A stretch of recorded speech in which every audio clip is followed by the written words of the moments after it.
रामपुर गांव में राज नामी एक आदमी रहता था। राजू बहुत ही मेहनती आदमी था। राजू एक शहद के खेत में काम करता था। एक दिन राजू का मालिक तनख्वाह न देने के बहाने इस पर चोरी का इल्जाम लगा देता है। चोरी की है, तुम मेरे खेत की सब्जियां बाजार में बेचते हो, अब तुम उसका हट जाना बढ़ू नहीं। मालिक, मैंने ऐसा कोई काम नहीं किया नहीं कि। अब मेरा यकीन करो, मेरे आदमियों ने तुम्हें चोरी करते हुए देखा है। नहीं मालिक, वो झूठ बोल रहे हैं। मैं ऐसे ही झूठा हरजाना क्यों बढ़ूं? अच्छा, अभी तुम्हें मैं बताता हूं। फिर वो राजू को खूब मारते हैं।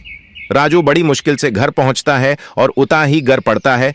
उसकी बीवी पूछती है, ये आपको क्या हुआ और ये चोटें आपको कैसे लगी? किसी से मदद मांगनी चाहिए थी ना। गरीबों की कौन मदद करेगा?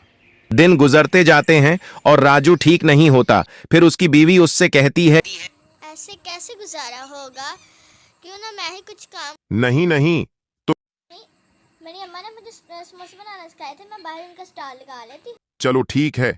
ये मीना समोसे तैयार करती है और अगले दिन ही स्टॉल लगा लेती है।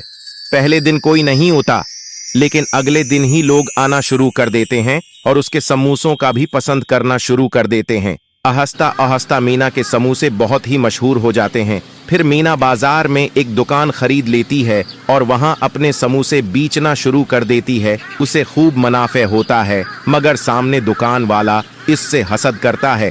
एक दिन वो मीना से ओकर कहता है, ए मीना, तू अपनी दुकान कहीं और लगा ले। तेरी इस दुकान की वजह से मेरी बोनी नहीं हो रही, तो दुकान कहीं और ले।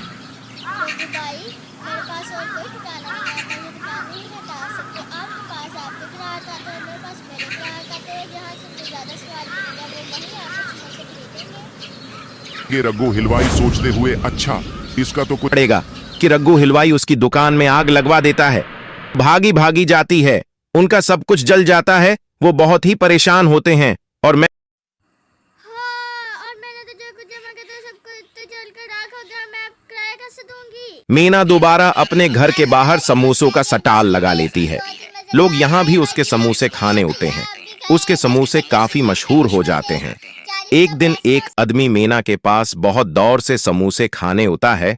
मैंने तुम्हारे समोसों का बहुत नाम सुना है। भाई, आप मेरे समोसे खाने यहाँ आए हुए हैं, बहुत बहुत शुक्रिया। मीना उसे समोसे देती है। वो इदमी खाकर बहुत ही खुश होता है और कहता है, वाह, मजा आ गया। जैसा सुना था ये तो उससे भी अलग स्वाद की हैं। भाई बहुत शुक्रिया आप। अब हमारी कंपनी के लिए हमारी कैंटीन में ये समोसे बनाएंगी। हम आपको रहने की जगह और माहाना 20,000 तनख्वाह भी देंगे। जी भैया, जरूर, मैं अपने हस्बैंड से बात करके जरूर बताती हूँ। फिर मीना अपने पति को बताती है। वो मान जाता है। वो आदमी कंपनी का मालिक होता है।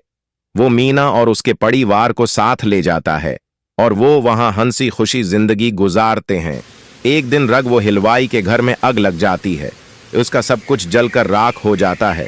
वो बहुत ही पछताता है और कहता है, ये मेरे ही कर्म की सजा है। अब वो बहुत ही गरीब हो जाता है और मीना अपने समोसों की वजह से बहुत मशहूर हो जाती है और शहर में एक आलीशान घर खरीद लेती है और समोसे बनाने के लिए अपने नौकर भी रख लेती है।